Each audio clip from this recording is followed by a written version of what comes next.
Visakhapatnam fishing harbour లో AP mechanised fishing boat operators association, Andhra Pradesh fishermen association కు నూతనంగా president గా వాసుపల్లి జానకిరాం గారు ఎన్నికయ్యారు. కొత్త ఉద్రిక్త పరిస్థితులు ఏర్పడినప్పటికీ అసోసియేషన్ సభ్యులందరూ ఏకగ్రీవంగా వాసుపల్లి జానకిరాం గారిని ఎన్నుకోవడం జరిగింది. ఈ సందర్భంగా సంఘ సభ్యులు మాట్లాడుతూ మత్స్యకారుల సమస్యల పరిష్కారం, బోట్ ఓనర్స్ సంక్షేమం మరియు ఫిషింగ్ రంగ అభివృద్ధికి వాసుపల్లి జానకిరాం గారు సమర్థవంతంగా పనిచేస్తారని విశ్వాసం వ్యక్తం చేశారు. నూతనంగా బాధ్యతలు స్వీకరించిన ప్రెసిడెంట్ వాసుపల్లి జానకిరాం గారు మాట్లాడుతూ తనపై ఉంచిన నమ్మకానికి సంఘ సభ్యులకు కృతజ్ఞతలు తెలియజేస్తూ మత్స్యకారుల హక్కుల పరిరక్షణ మరియు వారి సంక్షేమానికి కట్టుబడి పనిచేస్తానని తెలిపారు.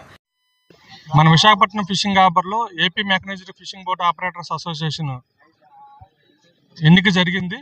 బోట్ యజమానులందరూ కూడా ఉదయం నుంచి ప్రతి జట్టీకి తిరిగి ఒక ర్యాలీగా అసోసియేషన్ కార్యాలయానికి వచ్చి ప్రజాస్వామ్యబద్ధంగా ఏకగ్రీవంగా నన్ను నూతన అధ్యక్షుడిగా ఎన్నుకోవడం జరిగింది. నాకు సహకరించినటువంటి ప్రతి బోట్ యజమానికి కూడా హృదయపూర్వకంగా ధన్యవాదాలు తెలియజేస్తున్నాను. అదేవిధంగా మీరు ఏదైతే కోరుకుంటున్నారో ఈ డీజిల్ సమస్య కావచ్చు, విశాఖపట్నం ఫిషింగ్ హార్బర్లో నిలిచిపోయినటువంటి అభివృద్ధి పనులు కావచ్చు, అదేవిధంగా బయట నుంచి బోట్లు కొన్ని సమస్యలు ఉన్నాయి. మేము అంటే చిన్న బోట్లకి పెద్ద బోట్లకి బయట నుంచి బోట్లు వచ్చినటువంటి బోట్లకి వీటన్నిటి సమస్యలను కూడా మేము బోటు యజమానులు అందరితో కలిపి కూర్చొని సామరస్యపూర్వకంగా సమస్యలన్నింటినీ కూడా పరిష్కరించి బోటు యజమాని అనే వ్యక్తికి గిట్టుబాటు ధర వచ్చే విధంగా, అదేవిధంగా బోటు యజమాని కూడా తలెత్తుకొని గౌరవంగా బ్రతికే విధంగా ఈరోజు ఏంటంటే బోటు యజమాని అనేవాడికి హక్కులు లేకుండా పోయి అంత ఇబ్బంది పడుతున్న పరిస్థితి. మళ్ళీ మంచి రోజులు బోటు యజమానులకు అందరికీ వచ్చాను. నేనైతే ప్రగాఢంగా వాళ్ళందరికీ మాటిస్తున్నాను. నేను మీతో కలిపి పనిచేసి అభివృద్ధి ఏంటనేది మళ్ళీ పరుగులు పెట్టించి చూపిస్తాను. మాటలు కాదు, నేను చేతల్లో పనిచేసే వ్యక్తిని. మీకు అందరికీ తెలుసు, ప్రతి బోటు యజమానికి తెలుసు. గతంలో పాకిస్తాన్, బంగ్లాదేశ్లోని మత్స్యకారులు చిక్కుకున్నా కూడా ఏ పదవి లేకున్నా కూడా నేను నిష్పక్షపాతంగా మత్స్యకారుడు బాగోవాలని చెప్పి నా సొంత డబ్బులు ఖర్చు పెట్టుకుని వెళ్ళి మరి వాళ్ళని విడుదల చేయించను. అదేవిధంగా ఫిషింగ్ హార్బర్లో ఫైర్ యాక్సిడెంట్ అయ్యేటప్పుడు కూడా అప్పటి ముఖ్యమంత్రి జగన్మోహన్ రెడ్డి గారు సహకారంతో 7,80,00,000 రూపాయలు ఇప్పించడం, అవన్నీ కూడా ప్రతి మత్స్యకారుని గుండెల్లో ఉన్నాయి. వీళ్ళు కూటమి ప్రభుత్వం ఉందని చెప్పి బలవంతంగా అసోసియేషన్ లాక్కున్నారు తప్ప వీళ్ళు ప్రజాస్వామ్యబద్ధంగా గెలవలేదు. కాబట్టి వాళ్ళు పనిచేసే ఉద్దేశం కాదు, ప్రభుత్వం వచ్చేసిందని చెప్పేసి ఈ బోటు యజమానులందరినీ కూడా ఒక హింసాత్మక సంఘటనలు చేసే విధంగా దోపిడీ చేశారు. కానీ వాళ్ళు పబ్బం గడుపుకున్నారు తప్ప బోటు ఓనర్ల తాలూకా మంచి ఈ రోజు కూడా జరగలేదు. ఈరోజు మంచి జరగలేదు కాబట్టి ఇంత పెద్ద విప్లవంలాగా వచ్చింది. ఈరోజు నిజంగా ప్రతి బోటు ఓనర్ కూడా చిదిగిపోయి వాళ్ళ కష్టాలు ఎవరికి చెప్పుకోవాలో తెలియటువంటి పరిస్థితి. ఈ 2 ఏళ్ళలో కూడా ప్రెసిడెంట్ అనేవాడు కనిపించకుండా పోయాడు. ఇప్పుడు చూస్తే మేము 3 నోటీసులు ఇచ్చామండి. మీ పదవీకాలం అయిపోయింది, ఏప్రిల్ 11వ తేదీ పదవీకాలం అయింది కాబట్టి మీరు జనరల్ బాడీ మీటింగ్ పెట్టమని. పోనీ అతను అంటున్నాడు 8 నెలల వరకు మాకు టైం ఉందని. పోనీ 8 నెలల వరకు మీకు టైం ఉంది, జనరల్ బాడీ మీటింగ్ పెట్టొచ్చు కదా. ఒక నోటీస్ ఇచ్చిన తర్వాత 1 వీక్లోని బైలాస్ ప్రకారం జనరల్ బాడీ మీటింగ్ పెట్టాలి. ఆయన జనరల్ బాడీ మీటింగ్ పెట్టడానికి కూడా ఎదురుగా రాలేకపోయాడు బోట్ యజమానికి. ఎందుకంటే అతను ఏమీ పని చేయలేదు. చాలా సమస్యలు, స్పీడ్ ఇంజిన్లు ఎక్కువైపోయి బయట రాష్ట్రాల నుంచి బోట్లు ఎక్కువ వచ్చేసాయి.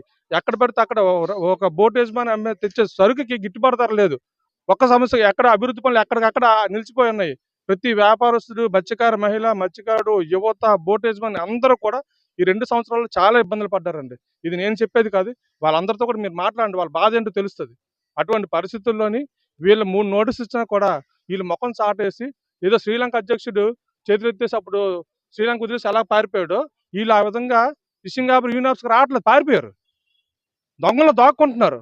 నిజంగా సత్తా ఉంటే అడిగిన వెంటనే మీటింగ్ పెట్టాలి. మీటింగ్ పెట్టి వాళ్ళ సమాధానం చెప్పాలి. మీ కష్టం ఏంటయ్యా, నేను ప్రెసిడెంట్ కూడా నేను తీరుస్తాను. కానీ వీళ్ళు అలా కాదు, వాళ్ళు ఏదో స్వలాభం చూసుకున్నారో ఏం చూస్తున్నారో తెలియదు కానీ అసోసియేషన్కి అయితే రావడం మానేశారు. ఇప్పుడు ఏం చెప్తుండ్రు, మొన్న పెళ్ళి అయిందంట, ఇప్పుడు ఎవరు చచ్చిపోయారట, ఇంకేమున్నాయి, ఇంకా రజస్వల మెచ్యూర్ ఫంక్షన్లు అవి చెప్తారేమో తర్వాత. అంతే తప్ప బోటు ఓనర్లు కష్టాల్లో ఉన్నారు, బ్యాన్ పీరియడ్ కూడా వచ్చేసింది, చాలా ఇబ్బందులు ఉన్నాయి, ఈ సమస్యలు పరిష్కరిస్తామనే ఉద్దేశం ఎక్కడ కూడా లేదు వీళ్ళకి. నిజంగా ఉన్నట్లయితే కనుక వీళ్ళు ఎదురుగా వచ్చి జనరల్ బాడీ మీటింగ్ పెట్టుండేవారు. పెట్టుంటే అప్పుడే ఏదో తెలియదు. అండ్ జనరల్ బాడీ మీటింగ్ పెడితే వీళ్ళ మీదకి చెప్పులు గుడ్లు కూడా ఇసిరేస్తారు. మేము ఏమీ చెయ్యలేదు, బోటు ఓనర్లు మోసం చేసాము, దగా చేసి ఎక్కిపోయాం, కానీ మాకు చేత కాలేదు కాబట్టి బోటు ఓనర్లు ప్రశ్నిస్తారు. రేపు పొద్దున్న ఊర్లో పదవులు కావాలని కోరుకుంటున్నాం, మళ్ళీ ఆ పదవులు కూడా రాకుండా పోతాయి వీళ్ళు ఎదురుగా వస్తే, మళ్ళీ పరుగు పోతుంది అని చెప్పి ఫోన్లు చేస్తే బోట్ యజమానులు అడిగిన ప్రశ్నకు సమాధానం చెప్పలేకపోతున్నారు. ఇంకా ఎదురుకొచ్చి ఏం నిలబడతారు? అటువంటి పరిస్థితుల్లో ఈ రోజు అసోసియేషన్కి వాళ్ళు ఎవరో రాలేదు. అందువల్ల బోట్ యజమానులు అందరూ కూడా ఏకపక్షంగా ఏకగ్రీవంగా ఎన్నుకోవడం జరిగింది. ప్రజాస్వామ్యబద్ధంగానే ఎన్నిక జరిగింది. నన్ను అధ్యక్షుడిగా ఎన్నుకున్నారు. 2-3 రోజుల్లోనే మళ్ళీ పాలక వర్గాన్ని కూడా నేను నియమించుకోవడం జరుగుతుంది. నియమించుకొని ప్రతి సమస్య మీద కూడా నేను పనిచేయడం జరుగుతుందని చెప్పి మీడియాకు తెలియజేస్తున్నాను. ఈ సందర్భంగా నాకు సహాయం చేసినటువంటి ప్రతి బోట్ యజమానికి కూడా, ప్రతి సభ్యునికి కూడా నేను హృదయపూర్వకంగా థ్యాంక్స్ చెప్తున్నాను.